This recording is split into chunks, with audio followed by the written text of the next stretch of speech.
Bonjour, 19e siècle, Madame de Staël, biographie. Dernières années. La Restauration lui permet de revenir à Paris, où elle rouvre aussitôt un salon. Veuve depuis 1802, elle épouse en secondes noces un jeune officier suisse, John Roca. Mais sa santé est gravement altérée. Terrassée par une attaque d'apoplexie, elle s'éteint quelques mois plus tard, juillet 1817. Madame de Staël et le romantisme. Une héroïne romantique. Dans sa personne, dans sa vie et dans son œuvre, Madame de Staël unit à l'héritage du XVIIIe siècle toutes les grandes aspirations romantiques. Raisonneuse, douée au fond de sens pratique, elle conserve le goût du XVIIIe siècle pour les idées abstraites et les systèmes logiques.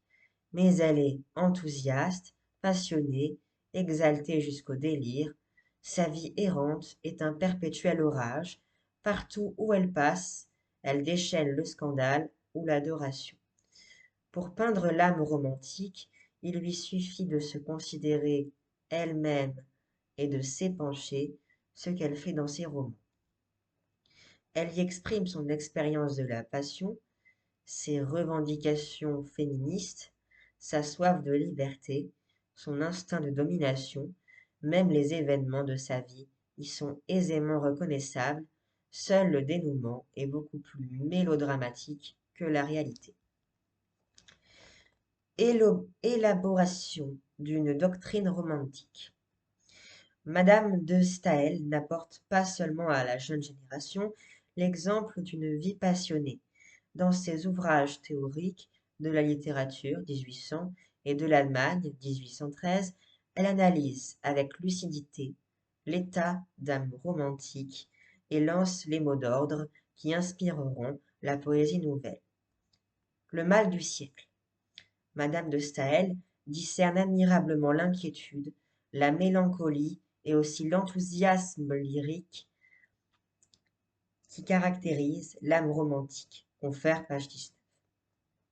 Le renouveau poétique.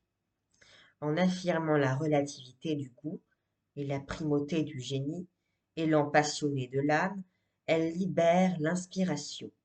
Elle trace la voie à une poésie nouvelle qui sera moderne, chrétienne et nationale, et prendra plus volontiers, pour exemple, Shakespeare ou Schiller que Virgile ou Homère.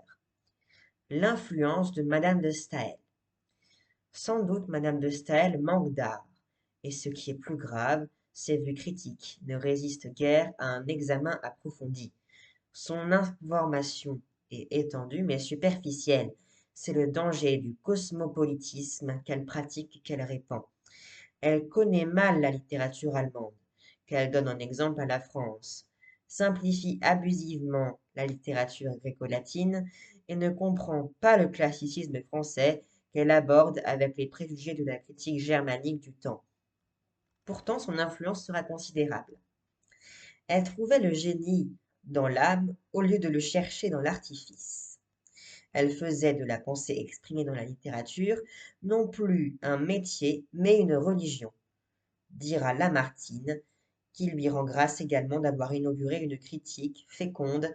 C'est à la flamme de l'enthousiasme qu'elle faisait comparaître le génie, non pour étudier froidement ses tâches, mais pour s'extasier sur ses chefs-d'œuvre.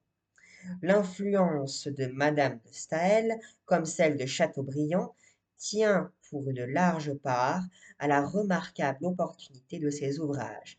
Elle a mis en circulation, au moment le plus favorable, des idées et des formules frappantes qui ont aidé le romantisme à prendre conscience de lui-même.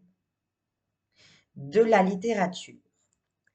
Le titre de l'ouvrage est significatif. De la littérature considérée dans ses rapports avec les institutions sociales.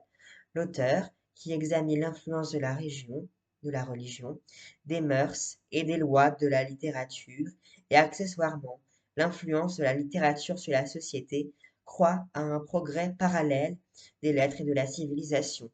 Madame de Staël reprend des idées déjà répandues au XVIIIe siècle, en particulier par Diderot, sur la dépendance de la poésie par rapport à l'état des mœurs, et elle applique à la littérature la fameuse théorie de Montesquieu sur l'influence du climat, confère 18e siècle, page 107, thèse que nous retrouverons à la base du système critique de Taine, page 399. Le climat est l'une des principales raisons des différences entre les images qui plaisent dans le Nord et celles qu'on aime à se rappeler dans le Midi. Les poètes du Midi mêlent sans cesse l'image de la fraîcheur, des bois touffus, des ruisseaux limpides à tous les sentiments de la vie.